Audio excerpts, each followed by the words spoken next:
Hello, welcome to my channel. In this channel, we talk about all things Florence Scovel Shinn.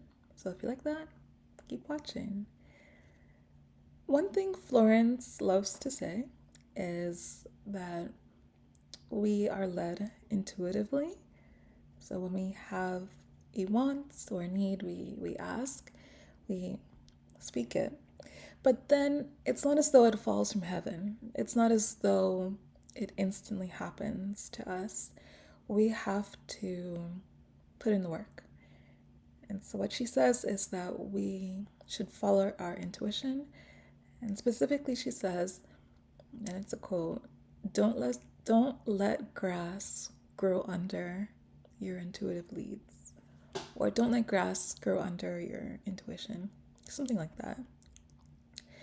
In previous videos, I've shared that I'm not exactly comfortable with intuitive stuff because I have seen and I've heard people say, well, my intuition tells me that they are to leave Wisconsin and go to LA to become a movie star.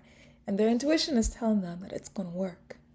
And they go there for a year or two and they don't book one gig and they have to go back home. I had another person say that her intuition, the angels, her grandmother who had left the world years before, were telling her that she should buy an in-person building, like actually buy it or lease it, because her business was online and she wanted a physical location.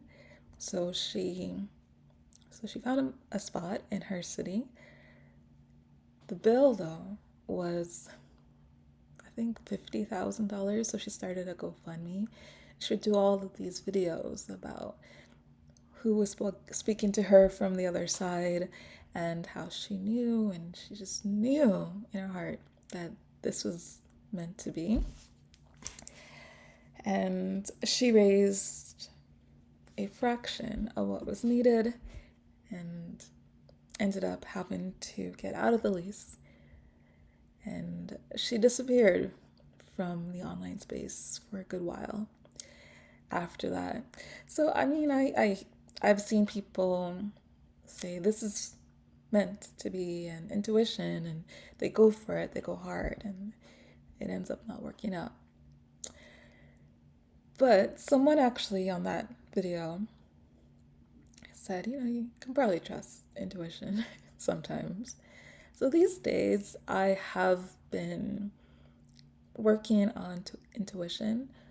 What I'm doing is when I want something or like I'm looking to do something, I just get real quiet on every level and just think, what do I feel like doing, like in regards to that? Or more specifically, what do I feel really happy to do and really excited to do? What just seems to come so naturally as the next step and the step after that? And what, if I were to write down some notes, what would I write down? And my smile would just get bigger and bigger. And they all seem like fun ideas to do. Like if I have something in mind, what do I just get a sense that I actually want to do? And it just feels really doable. And then that's not actually the part where you don't let grass grow under your intuitive leads. And by that, Florence means, like, think about how long it takes for grass to go. When you mow your lawn or cut something, cut your lawn, cut the weeds out, think about how long they take to grow. They start growing back immediately, and eventually you start to see them. So if you have a lead, do something. Don't let the grass and the weeds grow under it. But writing down your list and thinking about your list is not the action part. The action part is actually going to do it. So you have your to-do list. I have my to-do list, and it's like, okay, well, get it done. Get one thing done, two things done. And bonus points if they feel as fun to do as they felt to write down. And just go for it. Go for it. Whatever's on your mind, just get it started, get it in action. Because what Florence does point out is you need to give and give and give, and then only that starts the process of you receiving. So you ask, but then it's given back to you. But you have to put it in motion, and then stuff starts to happen. So if you want something along the lines of, let's say, YouTube, well, you gotta go and do stuff along the lines of YouTube. You gotta make YouTube videos, or if it's a podcast, you gotta make podcasts, gotta put things out there. And only when you start to do that do things start to come back to you. So when you think of your intuitive leads and you actually start to act on them, you start to put things in motion that allows God and the powers that be in the universe to start to bring things to you. Because it's like you're setting up different channels for them to work through. Again, when you ask, it's not like it just falls from heaven or it pops into existence. It's a process here on earth.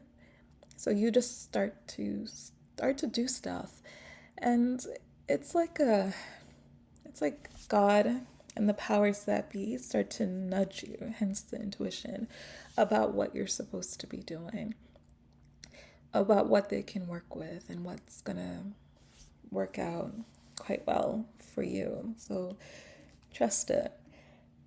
Trust it. Go to work, put in the work, keep going, and what you put out there, it's gonna start coming back to you. So yes, don't let grass grow under your intuitive leads. If you have something that you want, you need, just get real still and listen and think, what's your first, what do you want to do in regards to that situation? What feels fun? What makes you happy? What feels interesting? And just go for it. Go for it. Do one thing, two things, do them all consistently, get it all done, and watch yourself set in motion something that is incredible. Yeah, and watch your words while you do it. You probably shouldn't be doing it and complaining every step of the way. Just like what I said, it should hopefully it feels fun, and you do it with joy, and you do it enjoying yourself, and you do it with a smile on your face, and you enjoy it. And so your feeling is very positive, and the words you speak over the process is also very positive. So yeah, keep that in mind. Anyway, this video is long enough. I'm going to end it here. So if you like these kinds of videos, I focus my channel on Florence Scovel Shinn. She was a metaphysical teacher who lived 100 years ago. She technically is a Christian, so her ideas are all biblical, based on the Bible, but she's not a Christian in the sense of theology. She's not focused on the Nicene Creed and doctrine and all that stuff. She's focused very much on the metaphysical teachings of Jesus, the mystical teachings of Jesus. And as she points out in her book, The Power of the Spoken Word, it's like the church lost the script. They lost the whole point of Jesus with all of those creeds and all of the mandates and all that stuff. And she really wants to bring you back into what Jesus was really talking about. And if you want to hear her go, if you want to read her go into this, get a copy of The Power of Spoken Word and go read the last chapter and even the second last chapter, and she goes in. She goes in. It's because there's a lot of mystical, metaphysical teachings actually in the Bible, which are extraordinary, and she really picks up on it and teaches it a lot. If you're not a Christian or not into the Bible, you can still appreciate it because she handpicks the verses she likes, and when she starts to talk about them, it's actually pretty cool. It's pretty cool, and so it's really fun. So she wrote and lived 100 years ago, and I think her ideas still are extraordinary, and it's my pleasure to bring them to your attention. So if you're new to Florence, I will introduce you to her. And if you are familiar to Florence, I hope to bring ideas back to your attention and remind you of stuff and introduce you to new ideas as well. So let me know you like this video, thumbs up, leave a comment. Thank you for the comments, and yeah, subscribe. As always, thank you so much for listening, and I'll see you next time.